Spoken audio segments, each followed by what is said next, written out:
Good afternoon, ladies and gentlemen. Welcome to Debate 101. I'm Amarta Saka. I'm the moderator of this session of debate. In my left side, there is Pros Group, and there consists of Hello, my name is Nur Aini. I'm the first speaker of the Pros Group. Hello, my name is Angelia Devia. I'm the second speaker of Pros Group. And in my right side, there is Cons Group. Their members are Hello, my name is Juliani Kartikasari. I'm the first speaker from Cons Group. Hi, my name is Rezi Hari Praditya. I'm the second speaker from the Cons Group. Yep, today we're going to have a debate about management by objective in Garuda Indonesia. Enjoy watching.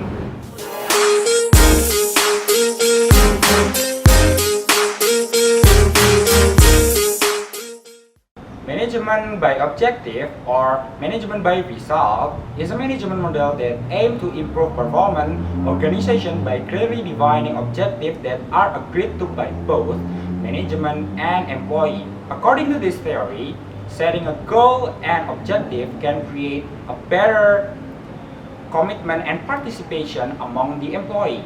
The term was first introduced by the management guru Peter Drucker in his book The Practice of Management. As we know, Garuda Indonesia is one of the biggest airline company in Indonesia, and behind the success, there is a management by objectives in this management system. So let's see how MBO affect the Garuda Indonesia, what is advantage and what is its flaw. Let's see to the first speaker of Pros, Miss Aini. Time's yours. MBO is an acronym for Management by Objective and is a method of improving organizational performance by setting clearly defined goals agreed upon between employees and management. Companies that set goals quarterly in the form of MBO see 31% greater returns from their performance process than those who set goals yearly. Experienced MBO managers claim that the MBO approach has two advantages. First, MBO program continually emphasizes what should be done in an organization to achieve organizational goals. Second, the MBO process secures employee commitment to attaining organizational goals. Because managers and subordinates have developed objectives together, both parties sincerely interested in reaching those goals. We choose PT Garuda Indonesia Persero Tbk because its company is committed to always apply the best government standard by always trying to implement good governance practice through various improvement and upgrading, and not only refer to the minimum standard and recommendation that should be met. In accordance with the regulation of the Minister of SOA on implementation of corporate government, good corporate government in state-owned enterprise, which provide that every SOA are required to take measurement of the GCG implementation through an assessment conducted every 2 years by an independent appraiser, and through evaluation or review is done by state-owned enterprise or self-assessment, which includes an evaluation of the result of the assessment carried out by independent parties, and follow-up on improvement recommendations are delivered from the end result. Consistent with the commitment, in 2011, Garuda Indonesia has appointed an independent party to conduct a review of corporate government practice in Garuda Indonesia by using Comparators Indonesia's Code and Company Corporate Government (CCG) scorecard in a framework of reference for the implementation of assessment and reassessment of GCG implementation in SOA. Garuda Indonesia has got 5 values of the company, which is efficient and effective, loyalty, customer centricity, and openness and honesty, and integrity, in shortened to Fly High since 2007. Followed by the formulation of the Code of Conduct, which was launched in 2008. Data value Values and ethics high-fly companies is a soft structure in building a corporate culture as the approach used Garuda towards improve good corporate governance. Thank you, Miss Aini, for your opinion. Okay, so Miss Aini talk about facilitate objective appraisal. Second is act as motivational force, and the third is facilitate personal leadership. So for the cons group, Miss Ani, please show your response. Thank you. Thanks for the opportunity. As the moderator said, management by objective or MBO is a management model that aims to improve performance of an organization by clearly defining objectives that are agreed to by both management and employees. So, in the practices of MBO, managers, executives, and supervisors are all encouraged to interact more with their direct reports because open communication is the key to success under MBO. So, open communication is the crucial element in MBO implementation. According to this point, executives should delegate properly or motivate accordingly toward employees' participation. Management must be clear in openly stating the objective of the company, both overall and at the departmental level. Establishing and communicating clear objectives is the way company management creates alignment among disparate disciplines within an organization. But if the executive do not clearly communicate the company objective to management, MBO system will fail. In my opinion, Garuda Indonesia implemented MBO system, but they don't involve all their stakeholders to get participation in decision making. So in my opinion, implementation MBO system in Garuda Indonesia can work efficiently. Thank you. Thank you, Miss Ani, for your idea. So, Miss Ani talk about MBO can fail if the executive do not clearly communicate the company objective to management. And the second is MBO can fail if the management doesn't delegate properly and motivate accordingly to the employee. So for the second speaker of pros group, Miss Angel, please show your opinion. Thank you for the opportunity for me. I want to discuss about the other advantages from the implementing of management by objective in Garuda Indonesia. As you know, Garuda Indonesia is the best airline service in Indonesia. It is supported by the best internal control system which provided by Garuda Indonesia. The system of internal controlling is regulated by management by objective. Management by objective encourage manager to facilitate the communication because the good communication is key of success in organization. Many ideas and suggestions can be found by doing in-depth communication. Managers should be motivate his or her workers to have the courage to speak and give their opinion in the team. So the workers not only act as a subordinate who working on the orders of the superiors, but they also involved in the planning and rule making to achieve the goals. The team consists of some workers who have same job, specialization areas. With the managers facilitate team communication, then the organization have the clear setting of goals with input from team and reduce conflict while doing work because of the steps and settings of the work are clear. Why could it be? It's because the setting have been made by workers in the group discussion or previously we call communication team, so they can determine the step to do their job clearly.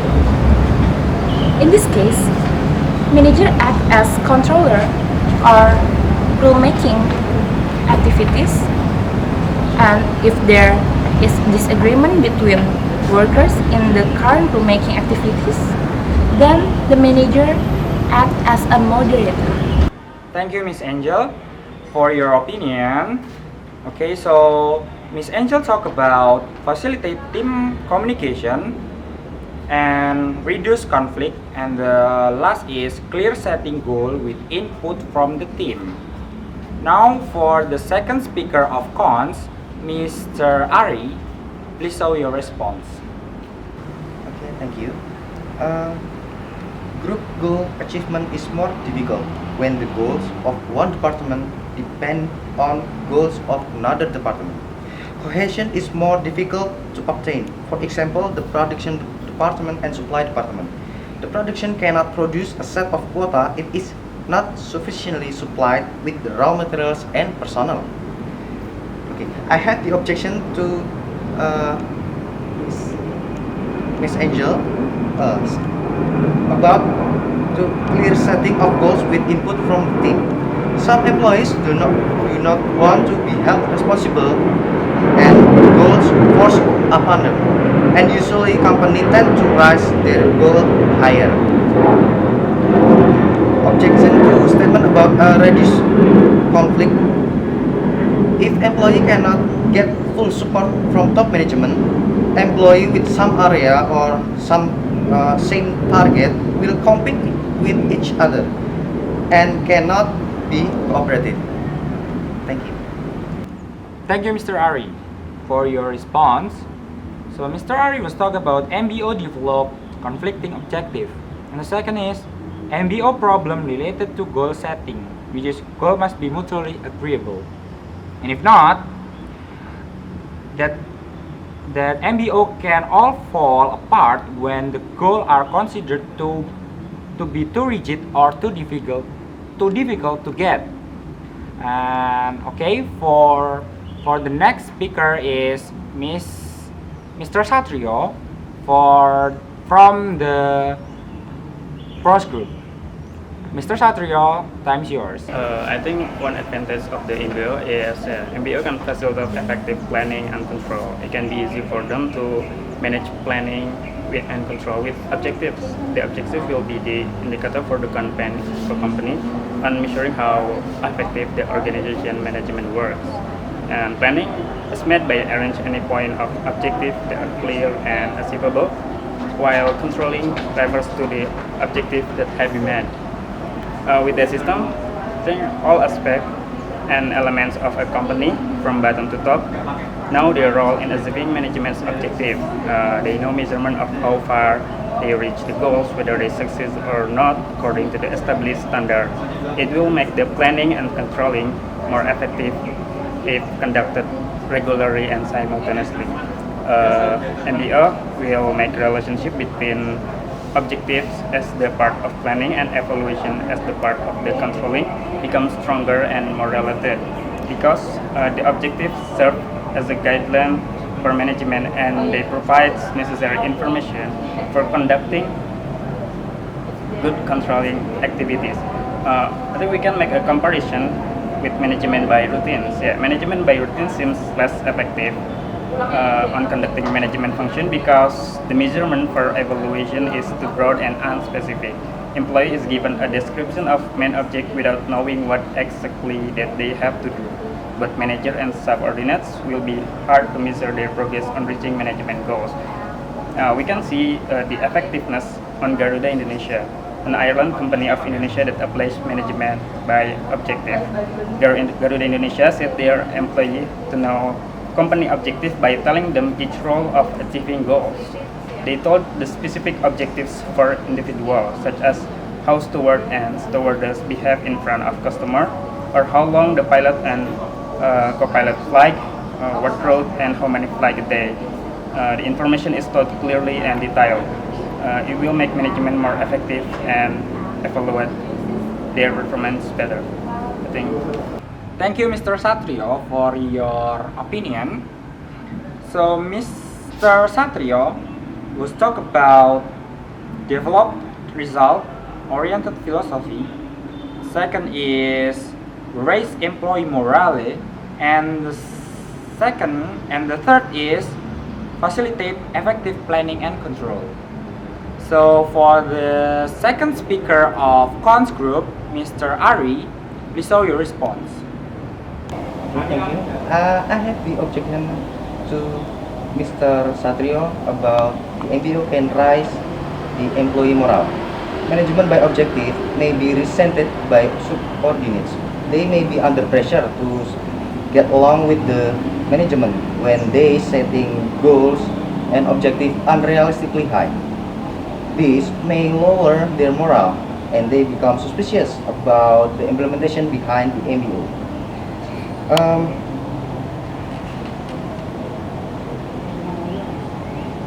I have the explanation about MBO may be time consuming. There is considerable paperwork involved in this approach. It takes too much management time, too many meetings, too many reports, and add the manager's responsibility and burdens. Some managers may resist the program because of this increased paperwork. It may take a few years to be effective. The weakness about reward and punishment approach. The emphasis is more on short-term goal. Since the goals are mostly quantitative in nature, it is difficult to do a long-range planning because all the variables affecting the process of planning cannot be accurately forecast due to the constantly changing socio-economic and technological environment which affect the stability of goals. I have the second objection to Mr. Satrio, where MBO can facilitate the effective planning and control. The integration of MBO system with the other systems such as forecasting and budgeting and etc. is really hard and difficult. This makes overall functioning of all systems to run is more difficult, and it can be expensive to implement. And thank you. Thank you, Mr. Ari, for your response. So, Mr. Ari was talk about MBO time consuming and MBO's reward and punishment approach. So, that's all that we can debate of. In conclusion, every management system, especially MBO, can enhance the company performance if the manager manages the company properly. Thank you.